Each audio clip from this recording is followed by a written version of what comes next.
안녕하십니까? 역사의 뒤안길에 숨겨진 인물들의 진짜 삶을 조명하는 시간입니다. 우리가 성인이라고 부르는 이들을 떠올릴 때 어떤 이미지가 그려지시나요? 아마도 평범한 인간의 번뇌를 초월한 완벽하고 흠없는 모습일 것입니다. 하지만 만약 위대한 성인들의 진짜 모습이 고통과 상처로 얼룩진 우리와 놀랍도록 닮아있다면 어떨까요? 오늘 우리는 19세기에 살았던 한 젊은 가톨릭 수녀 리지유의 성녀 데레사의 삶 속으로 깊이 들어가 보려 합니다. 그녀의 가려진 얼굴 뒤에 숨겨진 놀라운 진실을 마주하게 될 것입니다. 본격적인 이야기에 앞서 잠시 주님의 은총을 청하는 마음으로 여러분께 부탁드립니다. 이 이야기가 당신의 마음에 작은 울림을 준다면 좋아요와 공유를 통해 이 빛을 주변에 나눠주십시오. 저희 채널을 구독하시는 것은 저희가 계속해서 이처럼 귀한 이야기들을 발굴하고 나눌 수 있는 큰 힘이 됩니다. 여러분의 손길 하나하나에 하느님의 축복이 함께하기를 기도합니다. 리지유의 데레사 성녀는 임종을 앞둔 병상에서 자신의 친언니에게 이런 말을 남겼습니다. 만약 성인들이 이 세상에 다시 돌아온다면 대부분은 우리가 그들에 대해 쓰고 말하는 것들 속에서 자기 자신을 알아보지 못할 거예요. 그녀는 또한 이상화되고 상상 속에서 꾸며진 삶이 아니라 성인들의 진짜 삶을 볼 수 있을 때 비로소 그들을 삶의 모델로 삼을 수 있다고 믿었습니다. 데레사 성녀는 성인들을 감상적으로 미화하는 것을 극도로 경계했습니다. 심지어 자신이 들었던 성모 마리아에 대한 대부분의 강론도 전혀 도움이 되지 않았다고 고백했습니다. 그 강론들이 성모님을 너무나 높은 경지에 올려놓아 그분의 실제적인 삶의 고뇌는 보이지 않고 상상 속의 완벽한 모습만 남겼기 때문입니다. 그런데 역설적이게도 데레사 성녀 자신만큼 감상적으로 미화되어 온 성인도 드뭅니다. 그녀의 자서전 한 영혼의 이야기가 세상에 알려지면서 그녀의 이미지는 소아 데레사라는 애칭처럼 작고 사랑스러운 꽃과 같이 연약하고 달콤하게만 그려졌습니다. 한 주교는 이렇게 기록하기도 했습니다. 데레사는 그녀를 배신한 과도한 감상적 신심의 희생양이 되었다. 또한 19세기 후반의 종교적 감수성에서 비롯된 그녀 자신의 언어에도 희생되었다. 사실 데레사 성녀의 자서전을 처음 접하는 많은 이들이 그 지나치게 감상적인 문체에 거부감을 느끼기도 합니다. 인터넷에는 데레사포비아, 즉 데레사 성녀에게 거부감을 느끼는 사람들을 위한 웹사이트가 있을 정도입니다. 하지만 그 감상적인 표현의 겹을 한꺼풀 벗겨내고 그녀의 삶의 진실을 마주한다면 우리는 피와 살을 가진 한 인간을 발견하게 됩니다. 4살 반에 겪은 어머니의 죽음이라는 충격적인 상처를 평생 안고 살아야 했던 사람, 떨쳐낼 수 없는 죄책감과 양심의 가책으로 고통받았던 사람, 사랑하는 아버지가 정신병원에 입원하는 모습을 지켜봐야 했던 사람, 그리고 삶의 마지막 18개월 동안은 천국이 존재하는지조차 의심하는 극심한 믿음의 시련 속에서 24이라는 젊은 나이에 결핵으로 고통스럽게 죽어간 한 인간을 말입니다. 오늘 우리는 데레사 성녀의 삶을 뒤흔든 3가지 결정적인 사건에 집중하고자 합니다. 바로 어머니의 죽음, 양심의 가책이라는 순교, 그리고 믿음의 시련입니다. 이 3가지는 모두 그녀에게 깊은 정서적 고통의 원인이었지만 역설적이게도 그녀가 성덕으로 나아가는 배경이 되었습니다. 그리고 이 상처들은 그녀가 무덤에 갈 때까지 완전히 치유되지 않았습니다. 흔히들 우리가 성덕에 나아가면 그에 상응하는 정서적, 심리적 치유가 뒤따를 것이라 생각합니다. 하지만 반드시 그런 것은 아닙니다. 때로는 치유가 일어나기도 하지만 그렇지 않을 때도 있습니다. 어쩌면 하느님께서는 우리가 이 세상에서 완벽하게 치유되기를 원치 않으실지도 모릅니다. 고통은 신비입니다. 데레사 성녀의 상처처럼 우리의 상처 역시 성장의 배경이 될 수 있습니다. 바로 그 상처의 영역에서 우리는 가장 고통스러운 선택을 해야 하고 하느님의 은총에 온전히 의지하도록 부름받기 때문입니다. 이제 데레사 성녀의 삶의 여정을 따라가 보겠습니다. 데레사는 1873년 1월 2일 프랑스 알랑송의 신심 깊은 중산층 가정에서 태어났습니다. 시계 제작자였던 아버지 루이와 레이스 제작 사업을 했던 어머니 젤리는 모두 젊은 시절 수도 서원을 꿈꿨을 만큼 독실한 신앙인이었습니다. 부부는 9자녀를 낳았지만 넷은 일찍 세상을 떠났고 살아남은 5딸은 모두 수녀가 되었습니다. 마르텐 가정은 매일 미사에 참여하고 주일을 온전히 하느님께 봉헌하는 경건한 가정이었을 뿐만 아니라 매우 자비로운 가정이었습니다. 아버지는 길거리의 노숙자들을 위해 쉼터와 의료 지원을 찾아다녔고 술에 취해 쓰러진 이들을 집에 데려와 씻기고 먹이며 새 옷을 입혔습니다. 어머니 역시 아픈 이웃들을 돌보는데 헌신적이었습니다. 데레사는 자서전에서 주변에 좋은 모범 외에는 아무것도 없었기에 나는 자연스럽게 그것을 따르고 싶었다고 회상합니다. 하지만 이 평화로운 유년기는 데레사가 4살 반이었을 때 어머니 젤리가 유방암으로 세상을 떠나면서 산산조각이 납니다. 이 사건은 그녀의 삶을 어머니가 계시기 전과 어머니가 돌아가신 후로 완전히 나누어 버렸습니다.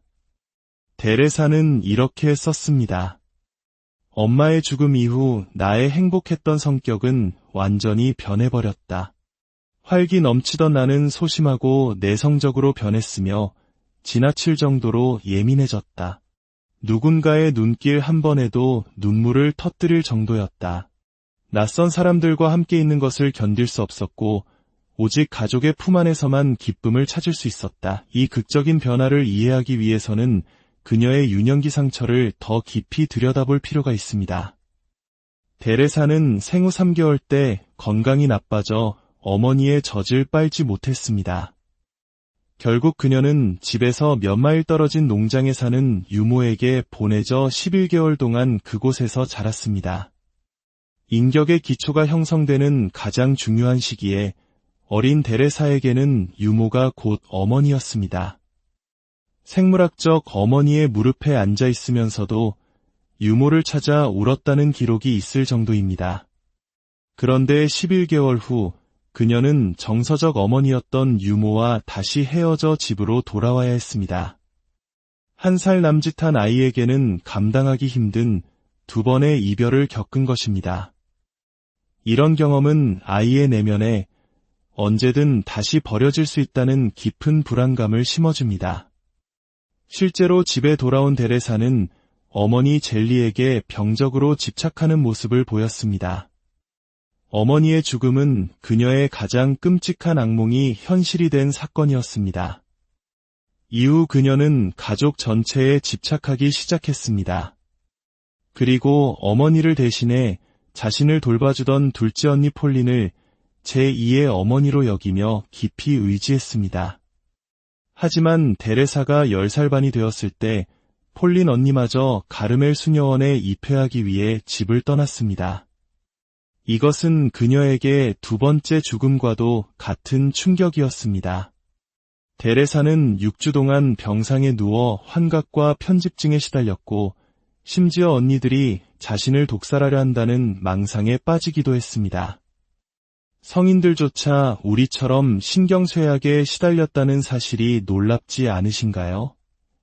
이후 성모님의 도움으로 기적적으로 병세가 호전되었지만 어머니와 같은 존재에게 집착하려는 성향은 계속되었습니다.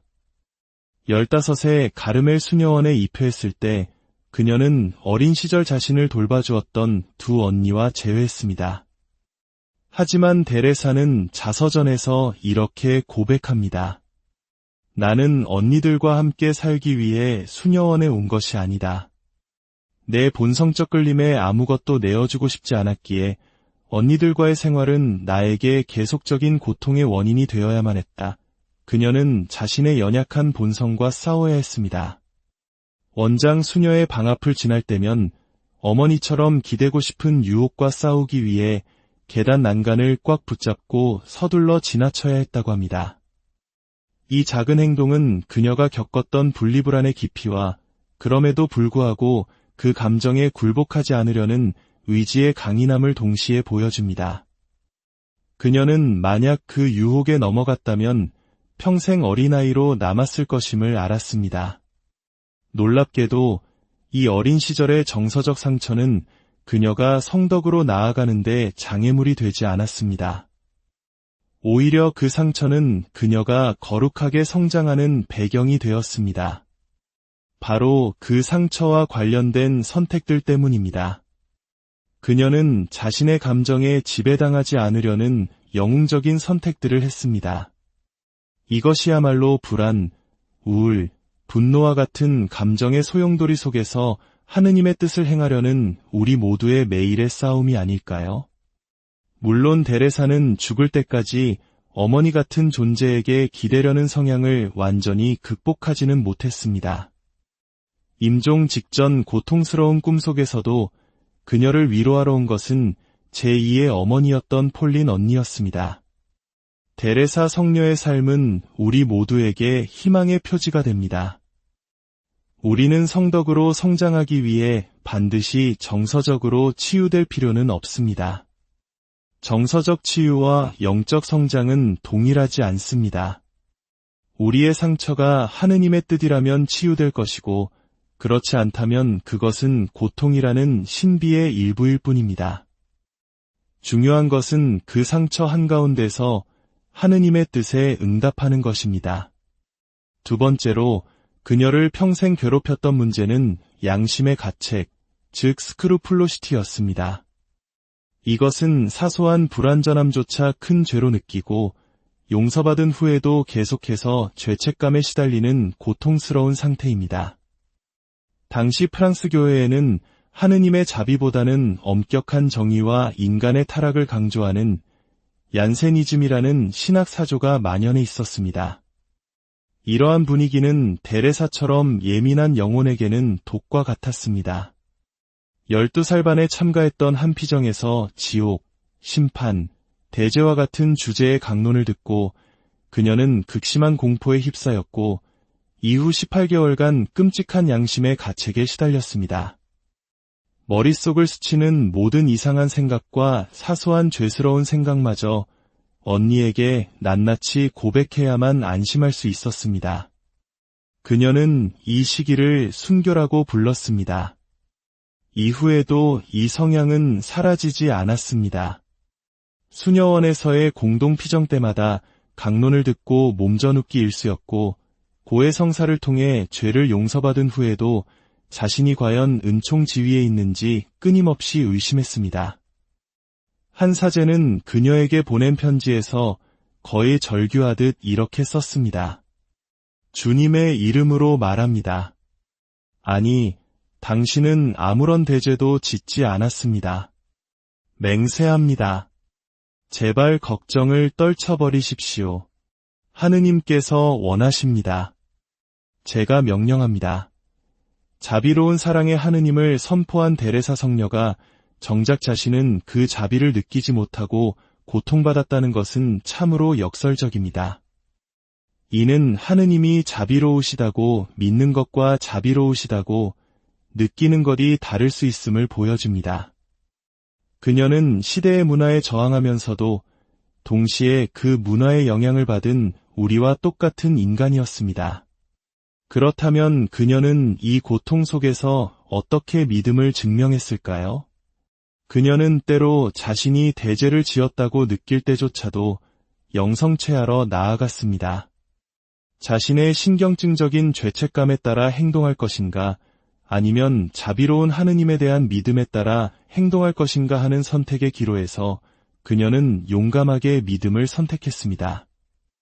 그리고 그로 인해 느껴지는 고통스러운 죄책감을 하느님께 봉헌했습니다. 이 또한 우리에게 큰 희망을 줍니다. 거룩함은 우리의 정서적 문제가 해결되었는지 여부에 달려있는 것이 아닙니다. 문제의 한가운데서 하느님의 은총에 협력하며 그분의 뜻을 행하고 있는지에 달려 있습니다. 마지막으로 그녀의 삶의 마지막 18개월을 뒤덮었던 믿음의 시련입니다. 24의 젊은 나이에 결핵으로 죽어가던 그녀는 영원한 생명의 존재에 대한 극심한 의심에 사로잡혔습니다. 그녀의 고백은 충격적입니다. 나는 영원한 생명을 믿지 않아요. 이 죽을 운명의 삶 너머에는 아무것도 없는 것 같아요. 내 안의 목소리가 말합니다. 내가 하느님께 사랑받는다고 확신하는가? 그분이 너에게 와서 말씀해 주셨는가? 어둠이 죄인들의 목소리를 빌려 나를 조롱하는 것 같습니다. 너는 빛과 향기로운 조국을 꿈꾸고 있구나. 이 모든 경이로움의 창조주를 영원히 소유하리라 꿈꾸는구나. 언젠가 너를 둘러싼 이 안개를 벗어날 수 있다고 믿는구나. 계속 나아가라. 죽음 속에서 기뻐하라. 그러나 죽음은 내가 바라는 것을 주지 않을 것이다. 더 깊은 밤, 무의 밤을 줄 뿐이다. 이것은 마치 실존주의 철학자의 독백과도 같습니다. 그녀는 신앙 없이는 한순간도 견디지 못하고 스스로 목숨을 끊었을 것이라고 고백하기도 했습니다. 이 끔찍한 어둠은 그녀의 영혼을 잠식했습니다. 하지만 이 시련 속에서 데레사의 영성은 역설적으로 가장 크게 확장되었습니다. 그녀는 이 시련을 겪기 전까지 세상에 정말로 신을 믿지 않는 불경한 사람들이 있다는 것을 상상조차 하지 못했습니다. 하지만 시련을 통해 그녀는 무신론자들과 불가지론자들을 자신의 형제자매로 부르게 되었습니다. 그녀는 그들의 고통에 동참하여 그들을 대신해 용서를 청하며 슬픔의 빵을 먹겠다고 다짐했습니다. 그녀는 하느님 없는 우주, 막다른 길로 향하는 우주에서 사는 것이 어떤 느낌인지 뼈저리게 알게 된 것입니다. 중요한 것은 그녀가 어둠을 겪었다는 사실 자체가 아니라 그 어둠에 어떻게 응답했는가입니다. 그녀는 단순히 어둠을 견뎌낸 것이 아니라 그것을 끌어안기로 선택했습니다. 이것은 운명에 대한 체념이 아니라 십자가를 받아들이는 것이었습니다. 우리의 믿음에는 두 가지 형태가 있다고 할 수 있습니다. 첫째는 미지의 세계로 나아갈 때 하느님의 인도를 신뢰하며 어둠 속으로 뛰어드는 용기입니다. 둘째는 우리의 모든 정서적 자원이 고갈되고 삶이 공허하고 무의미하게 느껴질 때 하느님의 뜻을 계속 행하며 어둠 속에 머무르는 인내입니다. 데레사는 하느님께서 원하시는 한 기꺼이 그 어둠 속에 머물렀습니다. 나의 하느님, 어찌하여 저를 버리셨나이까? 십자가 위 예수님의 부르짖음에 동참하며 그녀는 자신의 무의미함 속에서 의미를 찾아냈습니다. 바로 자신의 어둠을 다른 이들의 구원을 위해 하느님께 봉헌한 것입니다. 그녀의 믿음은 거의 모든 것을 잃어버린 지점에서 결실을 맺었습니다. 신학자 칼 라너는 이렇게 말했습니다. 여기 한 사람이 있다. 존재의 뿌리까지 믿음을 비워버리는 치명적인 유혹 속에서 죽어가면서 바로 그 상태에서 믿었던 사람이다. 이렇듯 데레사 성녀의 삶은 우리에게 분명한 메시지를 전합니다. 거룩함에 이르기 위해 우리의 인간적 조건을 초월하거나 벗어날 필요는 없습니다. 우리의 정서적 상처, 육체적 질병, 영적 어두움은 성장의 장애물이 아닙니다.